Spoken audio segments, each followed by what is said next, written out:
Most Jehovah's Witnesses don't know the full story of what happened in 1919, or why their entire religion hinges on it.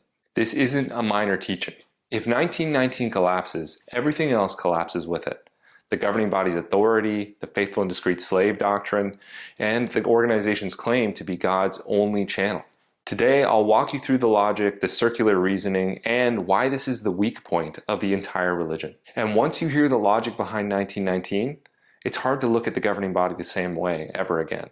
You sit on a throne of lies. If you're new here, like this video and subscribe to make sure you don't miss future breakdowns. So according to Jehovah's Witnesses leadership, here's the story about why 1919 is so significant. Since 1919 of our common era, the slave has been put in charge of some belongings of Christ. Jehovah and Jesus trust the imperfect slave. Shouldn't we then trust the imperfect slave as well?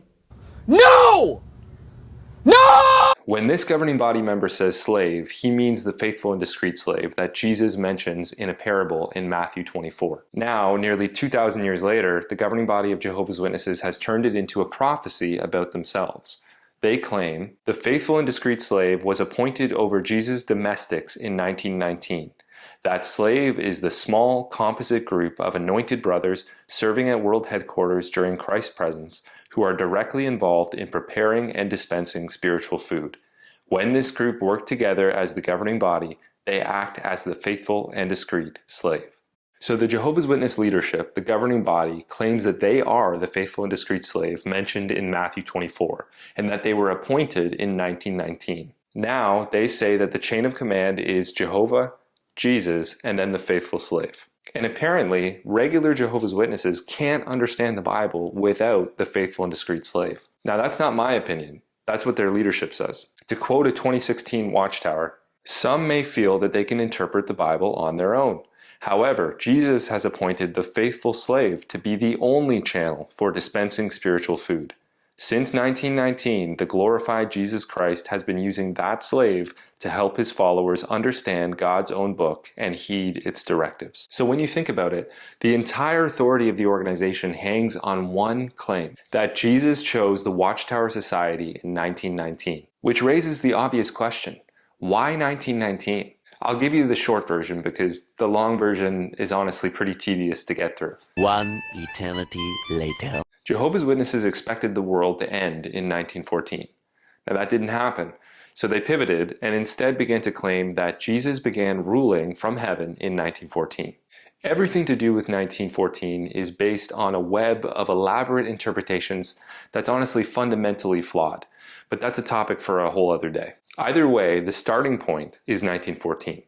Supposedly, in 1914, the Jehovah's Witnesses, or the Bible students as they were then known, caught Jesus' eye. I am watching you. But they still weren't perfect. They celebrated Christmas and birthdays, they revered the cross, and they believed that Christians should worship Jesus, among many other things that they now believe are wrong. Still, they were apparently miles above every other Christian denomination. For some reason, we don't really know why. Then, on arriving to inspect the slave in 1918, Christ found a spirit-anointed remnant of faithful disciples who since 1879 had been using this journal, the Watchtower, and other Bible-based publications to provide spiritual food at the proper time. He acknowledged them as his collective instrument, or slave, and in 1919 entrusted them with the management of all his earthly belongings. Now, is there any way someone could test or verify that? No. Seriously, there's literally no way to test that. It's an assertion based on zero evidence. You got nothing. And despite Jesus supposedly choosing and cleansing the organization, all those bad practices like celebrating Christmas and birthdays, idolizing the cross, or worshiping Jesus, well, those continued for years. The organization also went on to falsely claim that millions then living would never die, that the patriarchs of old would be resurrected in 1925, that the world would end in 1975, and the list goes on. I can do this all day. But despite all that, the claim is that God cleansed and chose this organization as his only channel in 1919. So to summarize, here's the claim. Jesus inspected all the Christian denominations from 1914 to 1919. Only the Watchtower organization was found faithful, and Jesus appointed them over all his belongings in 1919. This is the root of the governing body's claim to authority today. And yet, ask any Jehovah's Witness you know what the actual criteria were for Jesus' election, or what he supposedly saw in the organization in 1919, and I'll bet that you'll get an uncomfortable silence. The reason is that this is a teaching most witnesses have never had explained clearly, probably because it doesn't make sense. There are at least 4 key problems with this doctrine. First, there is zero scriptural evidence to support this teaching. There's absolutely no biblical text that ties Matthew 24 to 1919, let alone a 5-year inspection period that started in 1914. Everything to do with this belief is a massive leap from anything you'll find in the Bible. It's an empty assertion based on about as little evidence as you could possibly imagine. Problem number 2, the organization's doctrine in 1919 was wildly unorthodox compared to Jehovah's Witness teachings today. Birthdays and Christmas were celebrated, the cross was used, pyramidology was practiced, Jesus was worshipped, and false prophecies continued for decades to come. Basically, if you practiced what Jehovah's Witnesses practiced in 1919, you'd be considered an apostate by today's standards.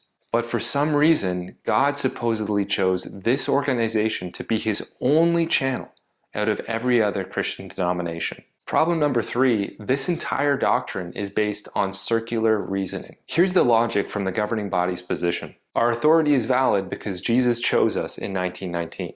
How do we know? Because we say so. So listen to us because we're God's only channel. How do we know? Because Jesus chose us in 1919. That doesn't make sense. And round it goes.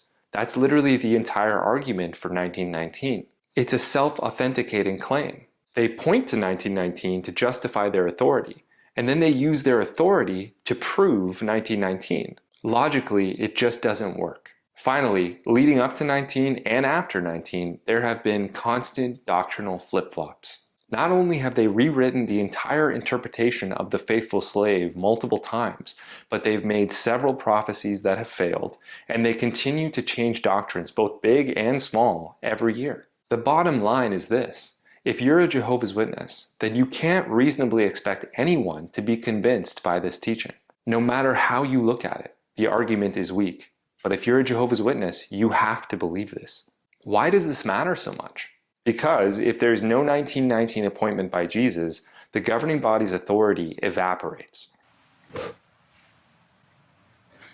Remember, the claim is that God chose them as his only channel in 1919. Without that, what do they have? They don't have apostolic succession, they don't have prophetic accuracy, and they don't have historical continuity. 1919 is their lone claim to authority, and the entire doctrine is built on sand.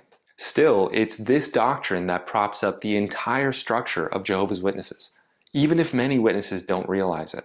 Once you understand 1919, you start to understand why 2/3 of adults who were raised Jehovah's Witnesses end up leaving. Because when you add it all up, the entire claim to authority that the organization is built on is based on a lie. It's false. It never happened. It's totally made up. Thanks for watching. If you enjoyed this, if it helped you, I hope you'll subscribe and stay tuned for future videos. God bless.